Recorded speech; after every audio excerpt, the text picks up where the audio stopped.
Bab yang ke-23 tentang fadilah taubat. Qala Nabi sallallahu alaihi wasallam, "At-ta'ib minadz-dzambi kaman la dzambalah." Orang yang bertobat dari dosa seperti tidak ada dosanya. Wal mustaghfiru minadz-dzambi, dan orang yang beristighfar dari dosa. Ya. Al mustaghfir minadz-dzam. Minnya bermakna apa? Min sababiyah, artinya orang yang istighfar lantaran perbuatan dosa, ya. Jadi min di situ adalah min sababiyah. At-taib minadz-dzambi, orang yang bertobat dari dosa, yakni maksudnya orang yang bertobat karena dosa atau lantaran dosa.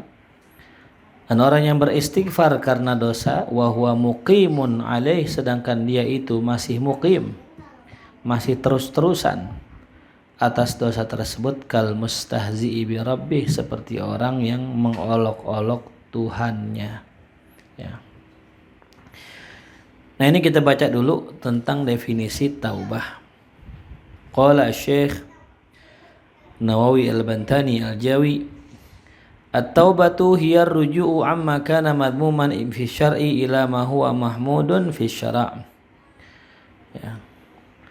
Taubat adalah ar-ruju', maknanya kembali, ya. Jadi taubat itu asalnya kembali. Ya, asalnya taba yatubu taubatan fahuwa taibun. Ya. Maknanya rujuk, ya. Jadi kalau kita buka kitab bahasa Arab itu, kamus bahasa Arab, ya Arab terjemahnya Arab. Ya, at-taubah ar-ruju'. Ar-ruju', jadi kita harus tahu kata asalnya apa gitu ya. Taubah maknanya rujuk, amma kana madmuman, terhadap apa yang ia tercela dalam syariat, ya.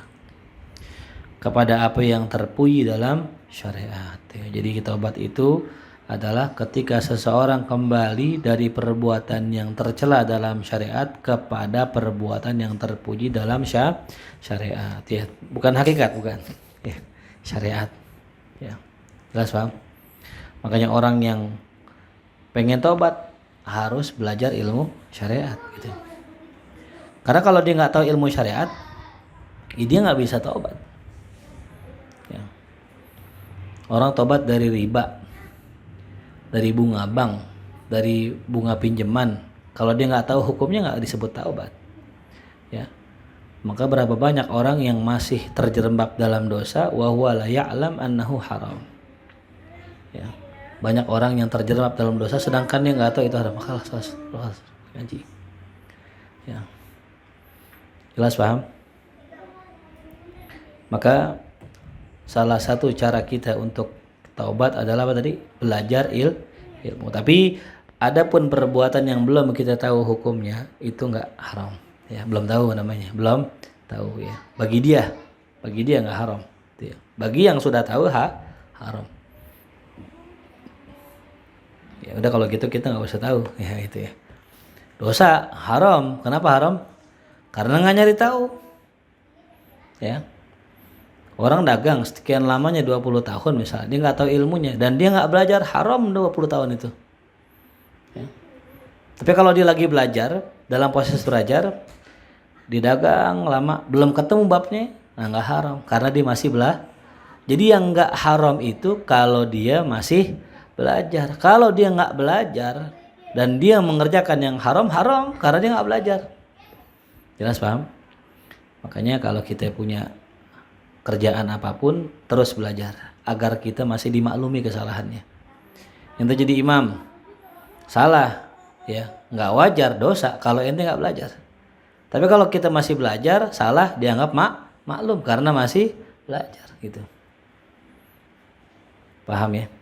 Jadi wajib belajar. Thalabul ilmi fardhatun ala kulli muslim, ya. Nah, jadi kenapa Syekh Nawawi menambahkan kalimat fi syar'i, nah, agar jelas posisinya bahwa perbuatan itu tercela dalam syariat, ya.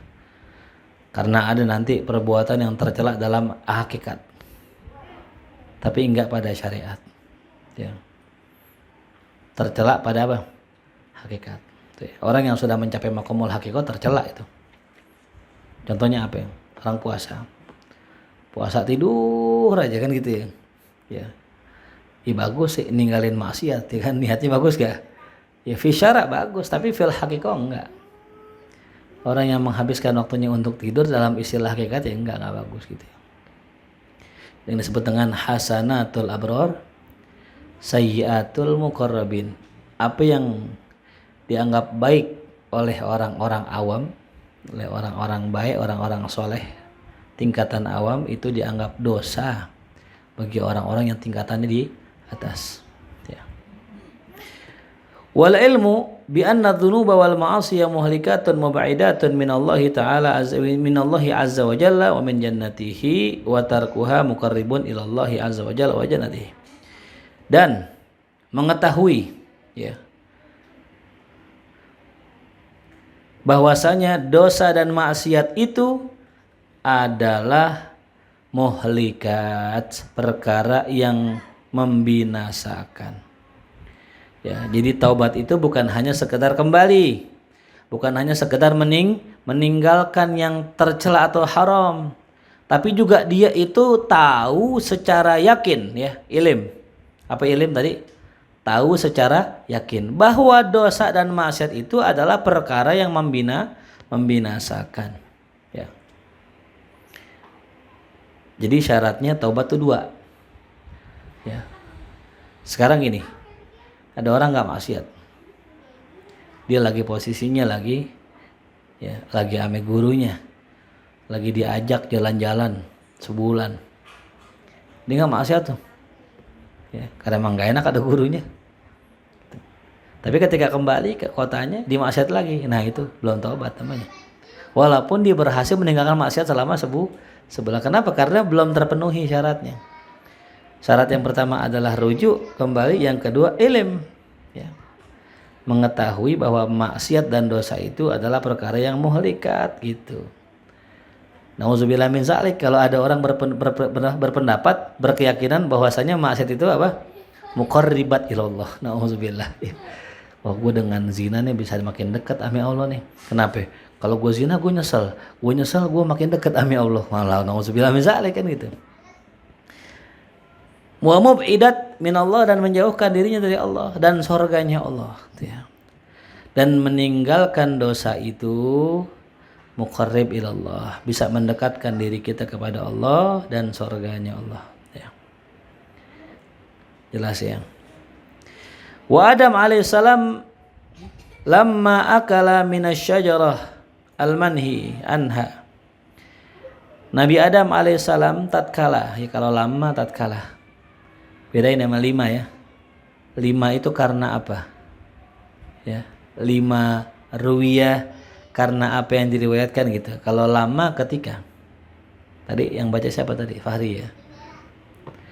Nabi Adam alaihissalam ketika memakan daripada pohon yang dilarang, ya, jadi Allah ngelarang tuh, ya Adam uskun anta wa zaujukal jannata fakula minha haitsu syi'tum ragadan, fakula minha haitsu syi'tuma. Gimana ayatnya? Wala taqraba hadhihi syajarah, ya. Ujungnya wala taqraba hadhihi syajarah. Jangan kau dekati pohon ini gitu. Nah, itu yang dilarang mendekati pohon. Ya. Ini kalau orang berpikiran salah, wah di sini nggak ada larangan makan gitu kan. Ya. Larangan mendekati. Kalau kita makan boleh gak? Serampang gitu. Ya. Kalimat wala taqraba hadhihi syajarata fatakuna minadh-dhalimin. Jangan kalian dekati pohon ini. Kalau orang pakai akalnya mengatakan ini. Oh, berarti kalau dekat doang ya nggak boleh. Kalau makan boleh gitu. Ini pemahaman yang salah. Ya. Paham kan, ini kias aulawi. Kias apa? Aulawi, kias aulawi, kias musawi. Nanti ada tuh. Apa kias aulawi itu? Ya.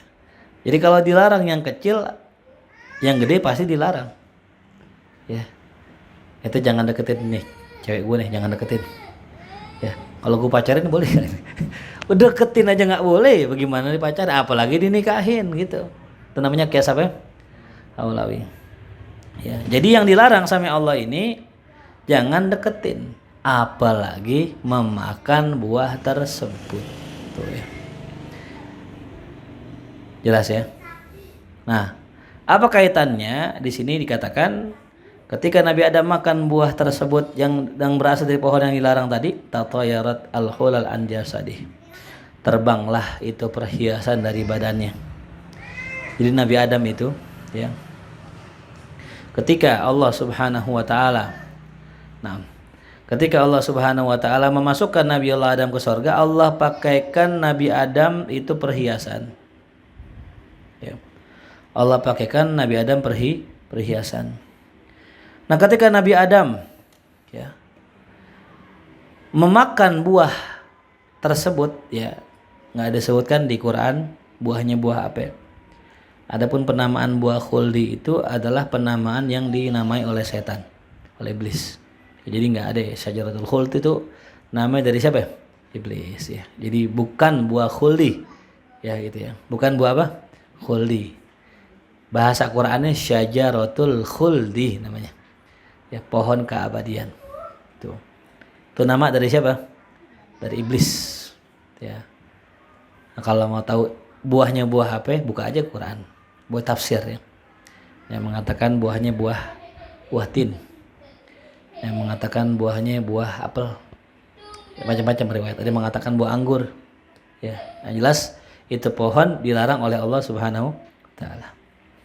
Nah, ketika dimakan, terbanglah itu perhiasan ya. Wa badat auratuhu, dan tersingkaplah auratnya ya. Terlihatlah auratnya. Buku telanjang. Ya. Wa baqiyata juwal iklil, yang tersisa hanyalah mahkota di atas kepalanya ya. Yang tersisa mana? Mahkota. Fastahya an yartafi'a anhu, maka malulah keduanya ya daripada terangkatnya itu auratnya tadi, perhiasannya tadi ya.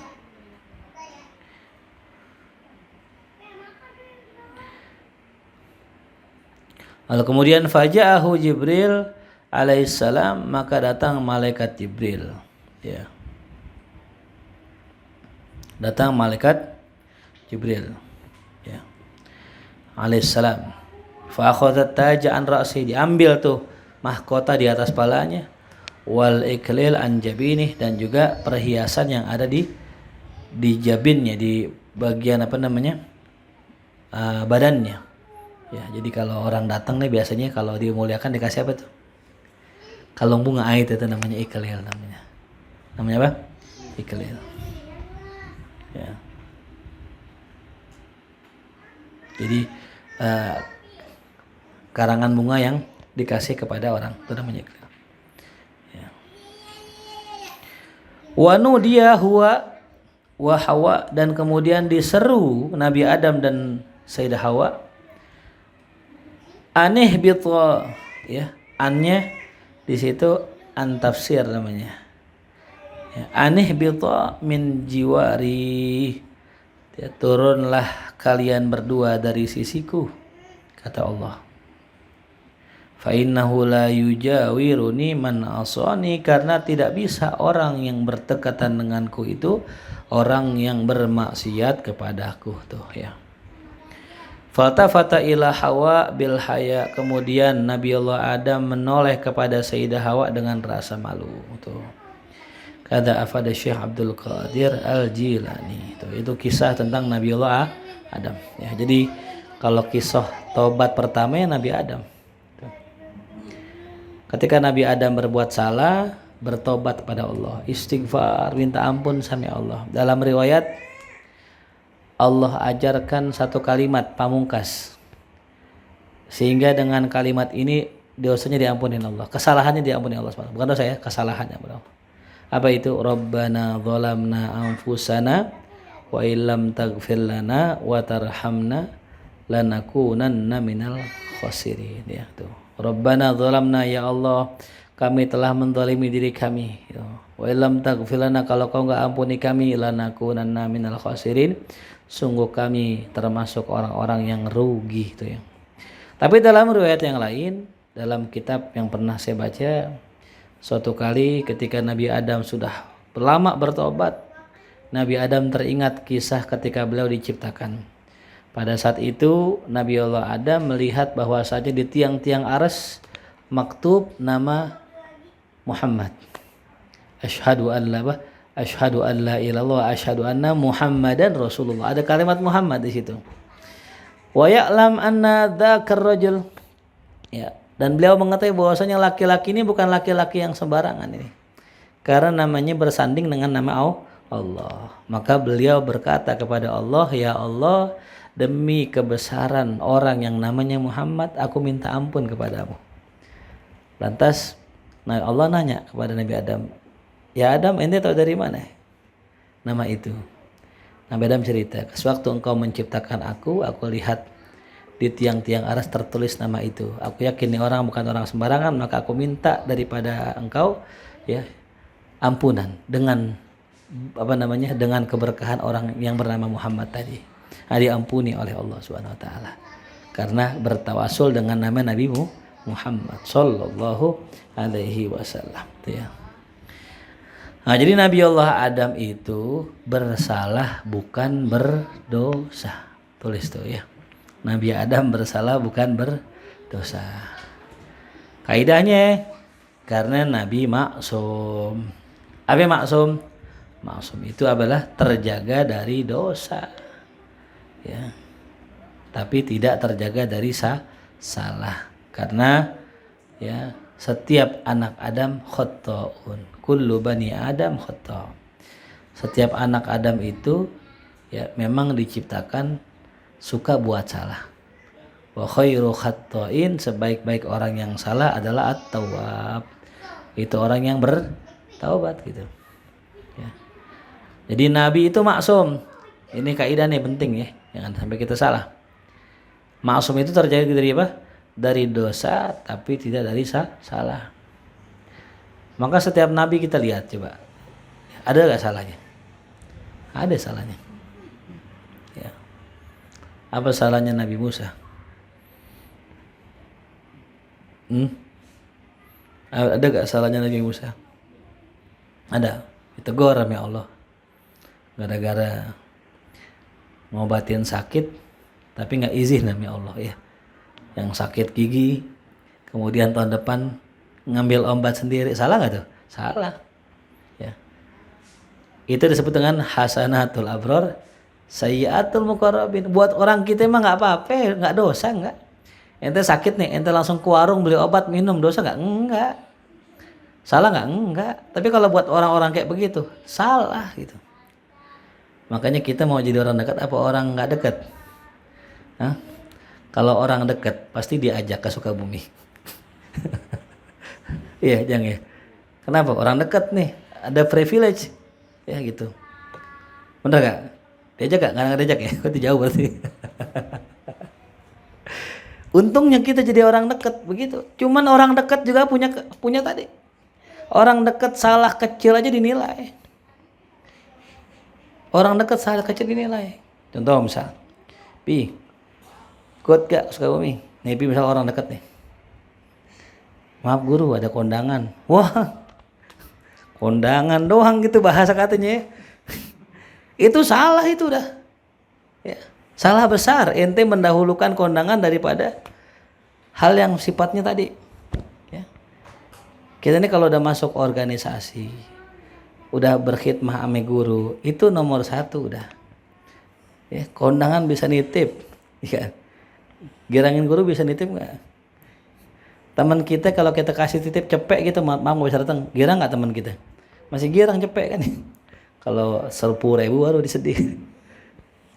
Ya, jadi jangan salahkan kalau ente sudah dekat sama orang, ya, jangan salahkan adanya nanti hal-hal yang sifatnya nggak apa-apa jadi kenapa-napa. Teman kita sakit nggak dekat, kita nggak jenguk, ya salah nggak? Hah? Nggak salah, orang nggak dekat. Tapi kalau ente dekat sama tuh orang, dia sakit, ente nggak jenguk, salah nggak? Salah. Lebaran gitu juga nih, ya Lebaran nih. Ya. Ente punya teman dekat gitu, terus nggak Lebaran, salah nggak? Salah, orang dekat pasti banyak salah. Ya. Nah kalau kita nggak deket, ya kan kayak saudara-saudara kita yang ketemu setahun sekali kan, Sebenarnya nggak wajib itu. Saudara kita ketemu setahun sekali gitu, minta maaf wajib gak sama dia? Ya kagak, orang nggak punya salah. Tapi teman kita yang tiap hari kita ketemu sama dia, itu yang kita datengin pas lebaran begitu. Ya, paham sampai sini? Ya. Nah jadi ada untungnya jadi orang dekat, tapi juga ada beban yang kita akan terima ketika kita jadi orang dekat. Tuh. Kenapa orang dekat salah dikit nggak boleh? Orang jauh salah maklum. Tuh. Jelas paham? Ini lebaran yang belum datang lebaran misalnya. Kalau yang dekat banget kok dia belum datang sih? Pasti ditanyain. Dekat. Tapi kalau orang yang memang jauh, nggak lebaran juga nggak apa-apa gitu ya. Nah sekarang saya mau tanya, mau jadi orang dekat apa orang jauh gitu? Ya, yang mau jadi orang dekat apa orang jauh? Orang sedang ya, orang sedang. Orang sedang. Giliran enak aja minta diajak lah. Giliran nggak enak ogah kan gitu ya, lucu orang ya. Sebagai contoh nih contohnya. Ayo jalan-jalan gitu. Orang dekat diajak gak? Diajak. Gitu. Nggak diajak marah. Kan ku deket sama lu, ngapa lu nggak ajak gua gitu. Nih kira yang enak-enak nih, yang enak-enak ya. Ayo patungan gitu. Oh lu ngajak gua sih gitu, gua nggak deket banget sama lu. Nah repot nih tuh. Giliran yang enak aja minta diajak, yang kagak enak pura-pura kagak tahu. Coba lihat ya. Ketika kita jalan-jalan ya, ada yang merasa gini, wah kok gua nggak diajak sih jalan-jalan gitu, kan gua dekat sama Ustadz Paris gitu ya. Tapi ketika aneh lagi sakit, ada gak yang nengokin aneh? Di mana ente? Gitu. Iya paham gak? Berasa orang jauh, gua nggak deket-deket banget sama Ustadz Paris, gitu dah. Tuh, ya. Nah, makanya kembali lagi tadi ya, kalau kita jadi orang dekat kita harus tahu ada kewajiban-kewajiban yang kita mesti kerjakan sama orang dekat gitu. Ya. Jelas paham? Jangan kita ya ngerasa dekat padahal jauh. Ya kapan itu kalau saudara kita terkenal ya. Kalau saudara kita terkenal aja dah masuk TV, ngaku udah saudara gitu. Ya, kita punya saudara nih. Ya. Saudara kita nih miskin gitu. Orang ngomongin kita nggak ngaku saudara gitu, kayaknya kenal gitu. Tapi ketika ada saudara kita kaya, duitnya banyak, bahkan masuk TV terkenal, baru kita akuin saudara gua tuh gitu. Oh saudara jauh sih gitu ya. Tapi masih diakuin saudara gua itu. Tuh lihat ya orang begitu tuh manusia ya. Nah jadi kembali lagi ya, apa yang dilakukan oleh para nabi salah bukan dosa gitu ya. Bahkan ada yang lebih ekstrim. Ada seorang sufi mengatakan gini, kalau seandainya saya jadi Nabi Adam, itu buah khuldi saya makan semua. Ya, kalau Nabi Adam kan menatu. Kalau saya jadi Nabi Adam, saya makan semua.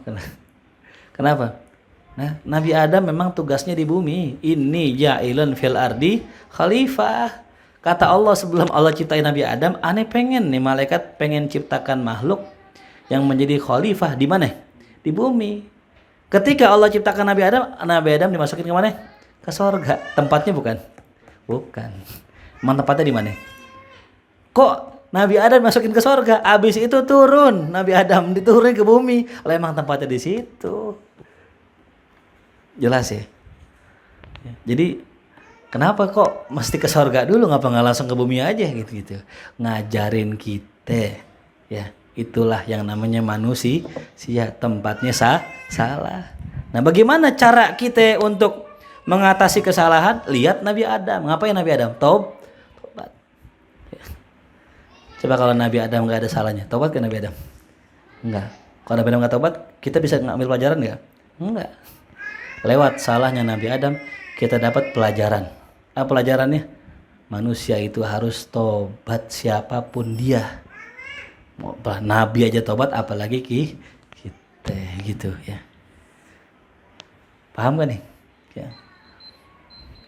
Cuman jangan begini, ini yang salah nih. Nabi Adam misalnya ya Allah, karena engkau yang telah menakdirkan saya turun ke bumi, maka saya gak mau bertobat ya Allah. Karena kan semua perbuatan adalah perbuatan engkau ciptakan saya buat di mana? Di bumi.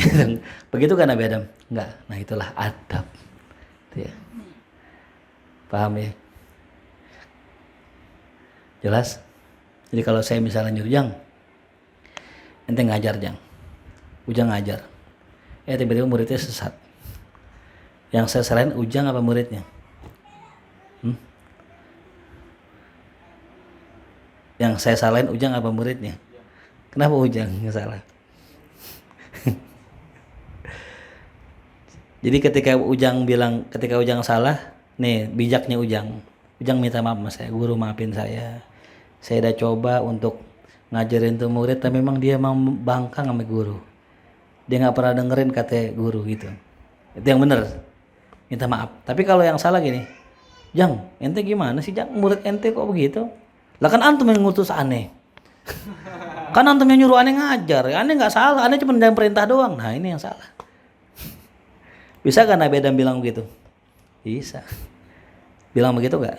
Enggak, itulah ya adab. Ya.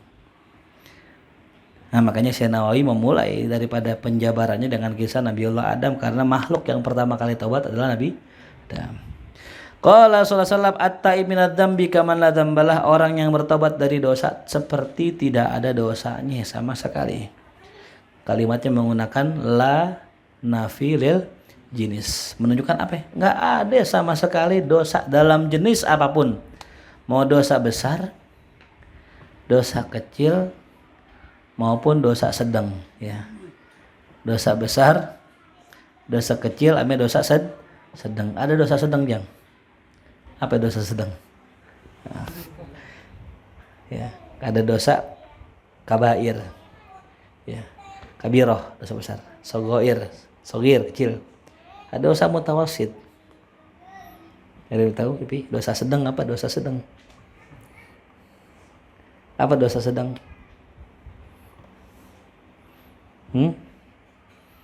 Dosa sedang itu, ya, dalam kitab Asybah wa Nadhair dikisahkan ya oleh Imam Suyuti, ada orang dia itu pengen ngerusak motor orang. Misalnya ini contoh nih ya. Merusak barang orang, saya umpamakan motor ya, misalnya. Ada orang pengen ngerusak barang orang. Ketika dirusak, hancur, ternyata itu barang dia sendiri. Ya. Atau ada orang pengen merkosa orang, dimatiin lampu, dipergok, ditegrep, diperkosa, ternyata nyala, ternyata bininya sendiri. Itu namanya dosa sedang. Jelas ya? Kenapa dosa? Kan ngancurin barang dia. Karena niatnya gitu. Itu namanya dosa apa? Dosa sedang gitu ya itu. Jadi ada dosa besar, ada dosa kecil, ada dosa sedang, tulis tuh ya. Bismillahirrahmanirrahim.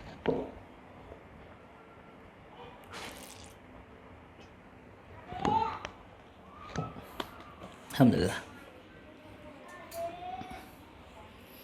Nah itu ya. Jadi kalimat la dzambalah menunjukkan tidak ada dosa sama sekali, yakni dosa dalam jenis apapun. Baik dosa besar, dosa kecil ataupun dosa sedang. Wal mustaghfiru, dan orang yang beristighfar, minadz dzambi, dari dosa, akan dosanya. Wa huwa muqimun alaih, sedangkan dia itu istiqomah. Makna mukim adalah ya, dia itu terus menerus ya. Mukim maknanya musirrun, israr ya, israr. Itu seperti orang yang mustahzi bi rabbih, orang yang mengolok-olok Tuhannya. Ya. Rawahul Baihaqi wa Ibnu Asakir an Ibnu Abbas. Nah, maka oleh karena itu ada sebuah maqalah. Bunyinya al-istighfar bil lisani taubatul kadzabin. Istighfar dengan lisan adalah taubatnya para pendusta. Kita kan kalau istighfar itu ya, mohon ampun dengan lisan dan hati ya. Jadi ada orang dia cuman istighfar doang tapi hatinya belum minta ampun ame Allah, itu namanya taubatnya orang-orang dusta. Kalau kata kita taubat sambal ya. Kita minum sambal pedas, minum air biar adem. Ntar kalau ada lagi sambal makan nggak? makan gitu. Padahal tadi kepedesan gitu. Ya, namanya taubat apa? Sambal gitu. Ya. Wa hadza hadisun mauquf, dan ini adalah hadis mauquf. Tuh ya kata Syekh Nawawi, al istighfar bil lisan taubatul kadzabin adalah hadis mauquf. Apa itu hadis mauquf? Hadis yang diriwayatkan oleh sahabat, ya. Baik fi'lan maupun qaulan, ya. Jadi ini kalam sahabat. Ya, al istighfar bil lisan taubatul kadzabin, ya. Paham? Wa qala sallallahu alaihi wasallam an-nadamu taubatun.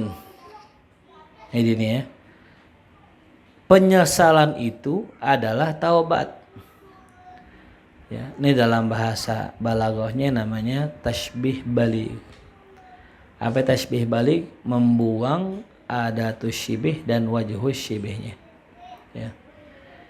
Hasilnya apa aslinya? An-nadamu kataubati. Ya. Nyesel itu seperti taubat, ya. Artinya apa ya? Saking pentingnya penyesalan dalam taubat, ya, maka hampir-hampir kalau orang yang sudah nyesel berarti udah apa? Taubat tuh, ya. Lain halnya ya orang, gue taubat nih udah hijrah, tadinya pakai baju apa Black Sabbath misalnya, ya, pakai piercing, pakai tato, semua dihilangin, baju gamis rapi, pokoknya kayak orang soleh dah. Tobat belum? Kan udah ganti baju. Nah, nongkrong udah nggak lagi di bar, di diskotik, udah nongkrong yang benar. Tobat belum? Belum. Karena belum tobat, belum nyesel gitu. Ada orang belum berubah, belum, baru nyesel doang. Ya Allah ngapa begitu? Nah itu, tobat belum? Udah gitu. Walaupun syarat tobat banyak. Berapa syarat rukun tobat? 4. Yang pertama nyesel, yang kedua beriktikad tidak mengulangi, yang ketiga meninggalkan perbuatan yang kita kerjakan dulu tempat-tempatnya, yang keempat kalau yang terkait dengan hakul adami maka kembalikan. Ya. 3 kita lakukan, nggak sempurna kalau kita taubatnya dari dosa terhadap makhluk. Ya. Jadi an-nadamu at-taubah. Ya. Dalam hadis lain at-taubatu an-nadamu. Ya, taubat itu adalah penyesalan. Ya. Berarti rukun terpenting dari taubat adalah nadam. Kalau kita taubat belum salat taubat, kira taubat belum? Kan sering ya orang kalau taubat itu kan harus apa? Pokoknya harus salat taubat gitu. Harus gak sih salat taubat? Enggak. Yang harus apa? Nyesal gitu. Wa taib min adzambi kama la dzambalah, orang yang bertobat dari dosa seperti tidak ada dosanya. Rawahu Tabrani wa Abu Nuaim an Ibnu Sa'id al-Ansari wa dha'afahu al-Bukhari wa ghairuh. Jadi wa alamatu sihatin nadam, dan tanda orang bener penyesalannya nih, ciri orang nyeselnya beneran. Apa sih cirinya? Riqqatul qalbi, hatinya lembut, hatinya ringkih itu ya. Rikoh kalau bahasa kita sensitif ya. Kalau ada orang kan kalau sensitif itu nggak boleh disinggung dikit nangis tuh ya. Tuh ya. Jadi kalau orang sensitif disinggung nangis, dijelasin nih nangis, mudah sedih gitu. Yang kedua ghazaratud dama, yaitu air mata yang bercucuran. Ya, jadi ciri orang nyesel apa? Ada air mata ya. Jadi kalau ada orang misalnya putus gitu ya, dia putus sama cewek misalnya gitu, diem aja ya, slow gitu kan, bakar rokok kan sambil ngopi gitu, itu nggak nyesel dia, berarti itu cewek emang nggak dicinta sama dia gitu. Tapi kalau ini perempuan sangat dicinta sama dia, ditinggalin nangis 7 hari 7 malam gitu ya, nangis gitu, buka foto nangis, buka handphone nangis ya kan, denger FTP nangis gitu, denger lagu sedih nangis gitu ya. Jadi tanda nyesel ya. Tuh, kenapa nyesel? Ya, karena merasa yang ditinggalkan itu berharga ya. Jadi kenapa sih orang-orang soleh bisa nyesel, bisa nangis? Karena yang mereka anggap yang terlewat dari mereka adalah sesuatu yang berharga. Ente bisa nangis karena mantan ente, itu karena ente rasa mantan ente berharga. Tapi kalau mantan ente sampah, ya, toxic kalau kata anak sekarang ya, toxic relationship, gitu, ya. Nah, itu pasti ente nggak bakal nyesal. Ente pasti girang berpisah dengan dia. Tapi kalau ente merasa dia bahagia, ente merasa dia berharga, ente pasti sedih karena kehilangannya. Ya. Jelas ya.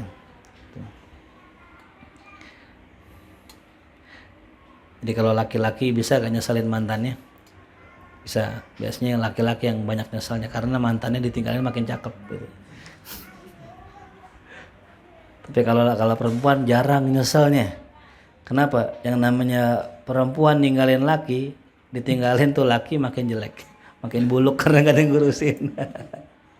Tapi perempuan bakalan nyesel kalau mantan yang tinggalkannya itu nanti jadi orang kaya. Gue nyesel banget dulu. Ngapa gue gak sama dia punya apartemen dia, walaupun gambarnya doang. Jadi kalau ente mau bikin nyesel mantan ente, jadilah orang yang kaya. Insya Allah mantan ente nyesel. Ya. Tuh. Robi punya mantan yang, wah ditinggal Robi, nangis Robi, guling-gulingan di pasir, pengen jebur ke gua tuh. Robi buktikan dia jadi orang kaya, wah mantannya nyesel gak? Wah apa gue putusin dulu gitu. Tapi kalau Robi kaya, ganteng pun mantannya nggak nyesel, ya. Bener gak ya? Perempuan ninggalin mantan ganteng nggak nyesel, percuma ganteng tapi miskin. Emang kita hidup pakai cinta? Emang hidup pakai ganteng bisa? Enggak bisa kan ya? Tuh. Jelas yang ya gitu. Tapi laki-laki enggak, laki-laki nyesel kalau mantannya makin cakep, nyesel dia tuh ya. Makanya biasanya begitu, perempuan masih nikah ya udah out-outan mukanya, pas udah diceraiin sama lakinya jadi cakep dia. Nah itulah yang bikin laki-laki nyesel gitu ya. Tapi jangan begitu, jadi bini jangan begitu ntar ya. Justru pas kita punya laki, nah sebaik-baiknya istri yang paling baik berhias dengan suami gitu. Ya, kan biasanya kan gitu ya. Kalau di medsos tuh ya, foto masih muda. Pas sudah nikah, kamu siapa? Masih muda ganteng banget kan badannya, wah keker, apa six pack. Pas sudah nikah pakai kos utang, pusernya kelihatan, ya Allah ya Rabbi. Ya. Jelas ya. Jadi kebanyakan kesalahan laki-laki terletak di mata. Kesalahan perempuan kebanyakan terletak di mulut. Makanya laki-laki itu sangat lihat perempuan dari fisiknya, karena laki-laki salahnya di mana? Mata. Nah, kalau perempuan salahnya di mulut. Banyakin ngomongin orang. Makanya perempuan kalau nangis, kalau sedih yang ditutup mulutnya. Laki-laki kalau nangis yang ditutupin matanya. Itulah kesalahan laki-laki. Coba ntar laki-laki nangis. Hah? Laki-laki nangis begini gitu. Pasti ATL itu. Anggota tulang lunak. Ya kan ya, laki-laki nangis sedih pasti begini kan. Pasti begini. Enggak ada begini. Oh my god, salah, oh my god.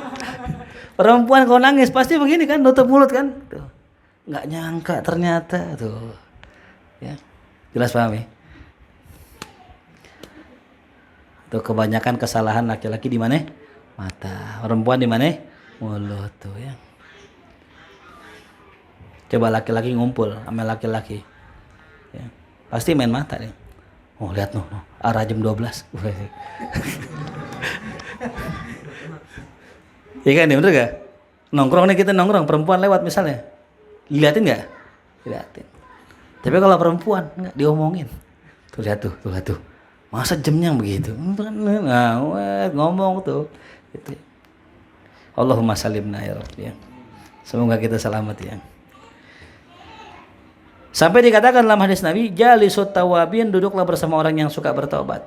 Fa innahum araqqu afidatan.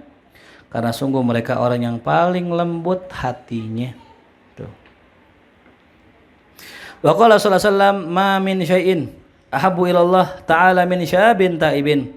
Tidak ada sesuatu yang lebih dicintai Allah daripada seorang pemuda yang rajin taubat ya.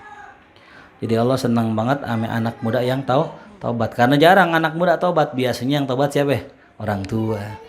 Ari ini ya, masa-masanya Ari ini masa-masanya puber ya.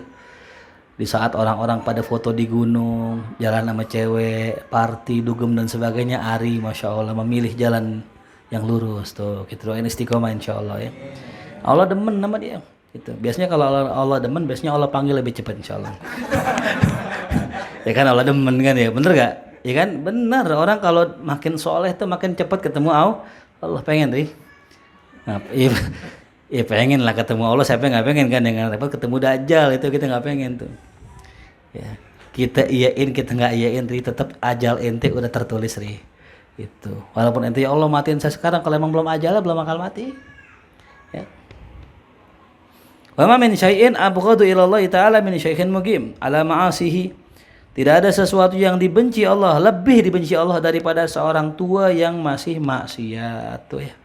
Masih istiqomah maksiat. Ya Allah udah tua bukannya ke masjid. Karena kayak sarung kayak lepis. Bukannya ngaji dugem lagi, nauzubillah min zalik. Ya Allah ya Rabbi salimna ya Rabb.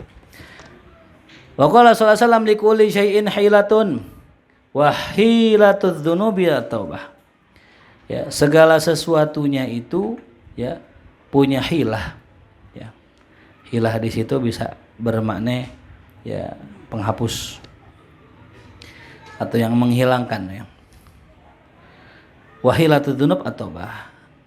Ya. Dan penghapusnya dosa adalah taubat.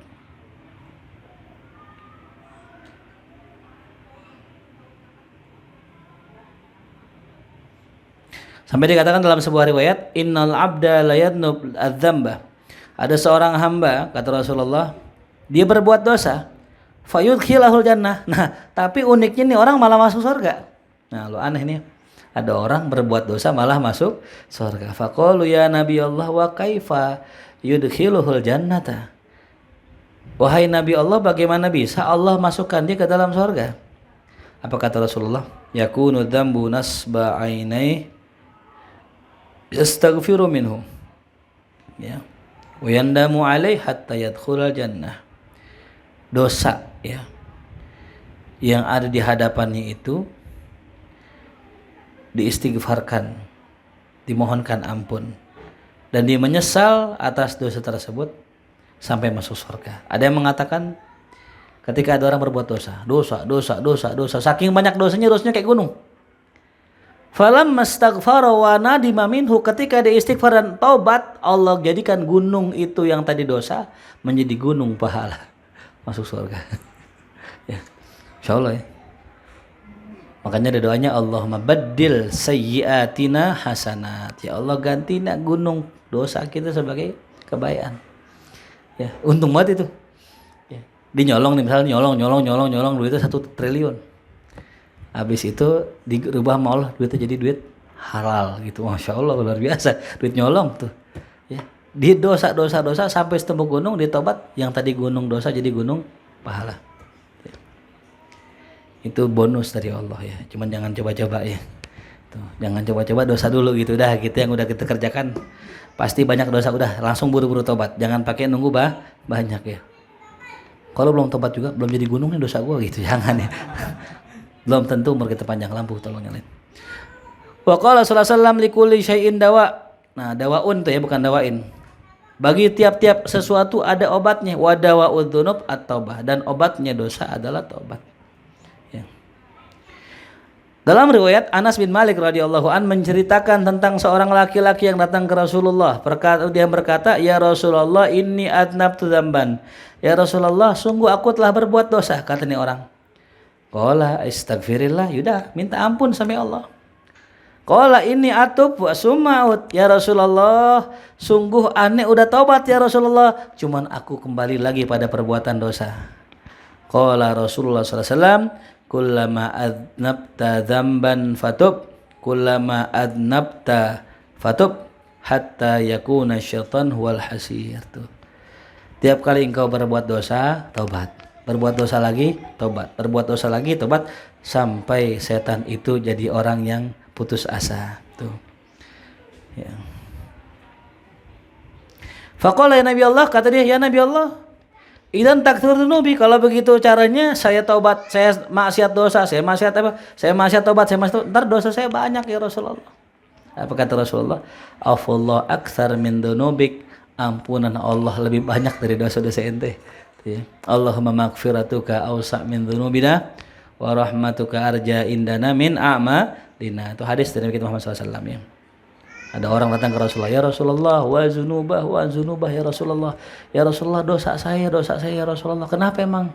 Aneh banyak berbuat dosa ya Rasulullah. Kata Rasulullah, faqul, ya Allahumma maghfiratuka awsa' min dzambi wa rahmatuka arja indi min amali. Ya. Itu doanya kalau kita pengen minta ampunan Allah. Wa qala sallallahu alaihi wasallam, at-taubah tahdimul haubah. At-taubah tahdimul haubah. Ya. Haubah. Kalimat haubah sering kita baca nih, ya. Ya Rabbana tarafna bi annana tarafna wa annana asrafna ala ladha ashrafna fatub alaina taubah tagsil li kulli haubah wastur lanal aurati wa aminir rawati. Apa maknanya? Ya. Hah? Ya Rabbana atarafna bi annana qtarafna wa annana asrafna ala ladha fatub alaina taubah. Ya Rabb, berilah kami taubat. Tagsilu ya kulla haubah, yang bisa mensucikan segala kesalahan ya. Jadi haubah maknanya apa? Kesalahan. Al khati'ah maknanya ya. Ada yang mengatakan pakai dhammah haknya ya, hubah. Kalau hubah maknanya al-ithim, dosa. Kalau haubah maknanya apa? Kesalahan. Dalam hadis Nabi bersabda, lau akhta'a ahadukum, kalau seandainya ada seorang dari kalian yang bersalah, hatta yamla'ama bainas sama'i wal ard, sampai itu kesalahan kalian memenuhi langit dan bumi, summa tabah, kemudian dia taubat, taballahu alaih, Allah terima taubatnya insyaallah. Meskipun dia berbuat dosa, dosanya sepenuh langit dan bumi, Allah. Maka sallallahu alaihi wasallam, tubu ilallah, bertobatlah kalian pada Allah, fa inni atub ilaihi kulla yaumin mi'ata marrah. Ya, sungguh aku bertobat kepada Allah tiap hari 100 kali. Kalimat 100 kali ini lit taktsir, menunjukkan banyak, bukan lit tahdid. Menunjukkan Nabi 100 bukan gitu ya. Cuman ada ulama mengatakan boleh ya, tahdid, makanya ada ulama mengatakan disunahkan baca istighfar 100 karena Nabi bertobat berapa? 100. Tuh. Wallahu a'lam. Wa qala sallallahu alaihi wasallam, tubu ilallah, taubatlah kalian kepada Allah, wala tayasu, janganlah kalian itu berputus asa. Tuh. Fa innal ya'sa kufrun, sungguh keputusasaan adalah bentuk kekufuran. Ya Allah, nauzubillah min dzalik ya.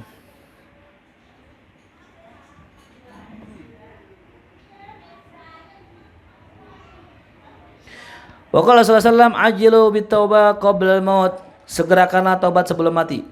Wa ajilu bis shalah qabla al-faut, ya, kerjakanlah dengan segera salat sebelum tertinggal dari waktunya ya.